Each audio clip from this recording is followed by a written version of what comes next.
শুভ সন্ধ্যা বন্ধুরা। ডব্লিউবিসিএস পরীক্ষায় যারা প্রিলিমিনারিতে বসতে চলেছেন তারা অনেকে একটা প্রশ্ন জিজ্ঞাসা করছেন আমাকে যে ডব্লিউবিসিএস প্রিলিমসের জন্য আমাদের ম্যাথামেটিক্যাল জিআই বা অঙ্ক সম্পর্কিত যে অধ্যায়গুলো আছে সেগুলো আমাদের কতটা দেখে যাওয়া দরকার। কারণ আমাদের 25 নম্বরের যে রিজনিং পোর্শন বা জেনারেল মেন্টাল এবিলিটি থাকে তার মধ্যে আমাদের অঙ্কের প্রভাব কতটা থাকে। দেখুন, আমার মনে হয় যে আমরা যদি বিভিন্ন বিগত বছরগুলোর প্রশ্ন আলোচনা করি তাহলে আমাদের এই জায়গাটা থেকে পরিষ্কার একটা ধারণা হবে। যেমন ধরুন 2022 সালে গ্রেটার দ্যান লেস দ্যান দিয়ে অঙ্ক এসেছিল, আবার বয়সের সম্পর্কে অঙ্ক জিজ্ঞেস করা হয়েছিল, অড নাম্বারের অ্যাভারেজ বের করতে বলা হয়েছিল, তারপরে হচ্ছে যে একটা ক্যাম্পে এতজন মানুষ আছে তাদের এতদিনের খাদ্য আছে, সেখান থেকে এতজন চলে গেলেন তাহলে কি হবে, পার্সেন্টেজ রিলেটেড অঙ্ক এসেছিল, প্রফিট লস থেকে অঙ্ক জিজ্ঞাসা করা হয়েছিল।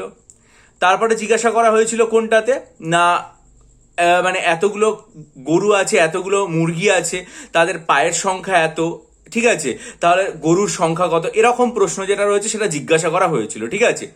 আবার ধরুন পারমুটেশন থেকে অঙ্ক এসেছিল। আবার আমরা যদি 2021 সালের প্রশ্নপত্র দেখি তাহলে দেখবো যে সেখানে অঙ্কের পরিমাণ বেশি ছিল, ঠিক আছে। যেমন ধরুন এখানে মানে ত্রিকোণমিতির যে অঙ্কগুলো রয়েছে, মানে ত্রিকোণমিতি মানে অতিভুজ, তারপরে হচ্ছে লম্ব, তারপরে ভূমি, এই সংক্রান্ত যে অঙ্ক সেই জায়গাটা ছিল। রেশিওর অঙ্ক ছিল। তারপরে আবার অঙ্ক ছিল হচ্ছে যে কোনো একজন ব্যক্তি একটা কাজ এতদিনে করতে পারে, তাহলে আরেকজন ব্যক্তি সেই কাজটা কতদিনে করতে পারবে। ট্রেনের অঙ্ক ছিল, তারপরে ট্রেনের অঙ্ক ছিল, তারপরে ঘড়ির কাঁটা সম্পর্কীয় যে অঙ্ক সেই জিনিসটা ছিল। অর্থাৎ অঙ্কের সংখ্যা এখানে বেশি ছিল না। আবার আমরা যদি 2020 সালে দেখি তাহলে দেখবো সেখানে সূচক বা ইন্ডিসেস থেকে অঙ্ক এসেছিল, ঠিক আছে। তারপরে সেখানে অঙ্ক এসেছিল হচ্ছে স্পিড রিলেটেড অঙ্ক এসেছিল, হেক্সাগনের যে প্রবলেম সেখান থেকে মানে প্রশ্ন জিজ্ঞাসা করা হয়েছিল। আবার আমরা যদি 2019 সাল দেখি তাহলে দেখবো সেখানে পরিমিতি সার্কেলের যে চ্যাপ্টার সেখান থেকে অঙ্ক এসেছিল, arithmetic mean, percentage, cube, LCM এইসব জায়গা থেকে বা অঙ্ক এসেছিল, বা প্রোগ্রেশনের যে অঙ্কগুলো রয়েছে সেই জায়গা থেকে অঙ্ক এসেছিল, ঠিক আছে।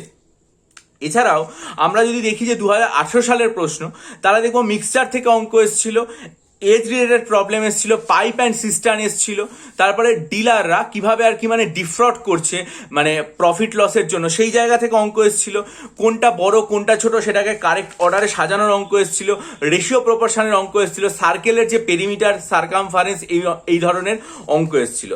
এরপরে যদি আমরা চলে যাই 2019-এ তাহলে আমরা দেখবো পপুলেশন রিলেটেড অঙ্ক এসছে, তারপরে মানে মিন মিডিয়ান এই জায়গার অঙ্ক এসছে, বাস এবং ট্রেনের যে অঙ্ক রয়েছে সেই জায়গাটা থেকে অঙ্ক এসছে, ব্যাংকে আমরা এত টাকা রাখলাম, পোস্ট অফিসে রাখলাম তাহলে ইন্টারেস্টের যে তফাৎ রয়েছে সেটা এসছে, রেল বা ট্রেন সম্পর্কিত যে অঙ্ক সেই জায়গা থেকে অঙ্ক দেওয়া হয়েছিল, ঠিক আছে।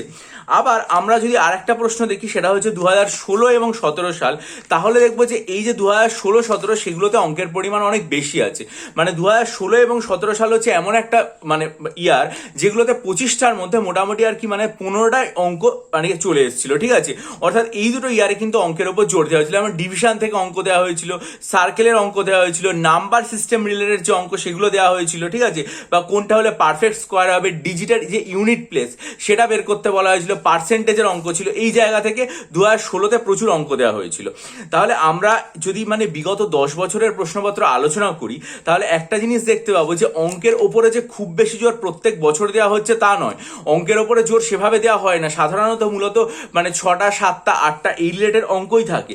কিন্তু কোনো কোনো বছর যেমন 2016 বা 17 সালের ক্ষেত্রে কিন্তু অঙ্কের ওপর যে জোরটা ছিল সেটা অনেকটাই বেশি, প্রায় 15টা অঙ্ক চলে এসেছিল। আপনারা মোটামুটি যে সমস্ত সাধারণ অঙ্কের চ্যাপ্টার্সগুলো রয়েছে সেই ধরনের চ্যাপ্টারগুলো প্রত্যেকটাই যেগুলো আমরা সাধারণত মিসলেনিয়াস পরীক্ষার ক্ষেত্রে করি সেই ধরনের যে চ্যাপ্টারগুলো আছে সেগুলো মোটামুটি দেখে যেতে হবে।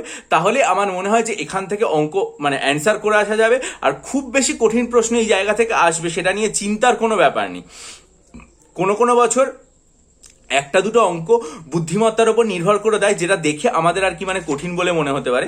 যেমন আমি আপনাদেরকে 2012-র একটা আর কি মানে এক্সাম্পল দিচ্ছি। 2012-তে ফাংশন রিলেটেড একটা প্রবলেম দিয়ে দেওয়া হয়েছিল, ঠিক আছে, যেটা দেখে অনেকে আর কি মানে কঠিন বলে মনে হয়েছিল, কিন্তু একটু ভাবনা চিন্তা করলেই দেখা যাবে যে অঙ্কটা কঠিন না হলে মোটামুটি ratio proportion, age related problem, তারপরে হচ্ছে পাইপ সিস্টেম, প্রফিট লসের অঙ্ক, ঠিক আছে, স্পিড রিলেটেড প্রবলেম রয়েছে বা প্রফিট বা ইন্টারেস্ট রিলেটেড প্রবলেম এই ধরনের যে অঙ্কগুলো রয়েছে বা নাম্বার সিস্টেম সিস্টেম থেকে যে অঙ্ক রয়েছে, এজের অঙ্ক বা অ্যাভারেজের অঙ্ক, এই ধরনের চ্যাপ্টার থেকেই কিন্তু মূলত অঙ্কগুলো দেওয়া হয়ে থাকে। ঠিক আছে, আমার মনে হয় যে এইচসিএফ এলসিএম এর যে অঙ্ক, এই ধরনের অঙ্কগুলো যদি আপনারা প্র্যাকটিস করে যান তাহলে আপনারা পুরোপুরি অঙ্ক করতে পারবেন। আর কিছু কিছু সময় যেমন আর কি মানে পরিমিতি থেকে আমি দেখছি যে কোনো কোনো বছর একটা দুটো অঙ্ক দেওয়া হয়েছে, কোনো কোনো বছর আবার আর কি মানে হেক্স মানে অ্যাঙ্গেল যেটা রয়েছে সেই জিনিসটা সম্পর্কে অঙ্ক দেওয়া হয়েছে, কিন্তু সেগুলোর পরিমাণ খুবই কম। ফলে এই জায়গাগুলো নিয়ে খুব একটা বেশি চিন্তা করার কারণ নেই, আমরা ধরেই নিতে পারি যে অঙ্কের সংখ্যা মোটামুটি 6টা 7টা 8টাই থাকবে।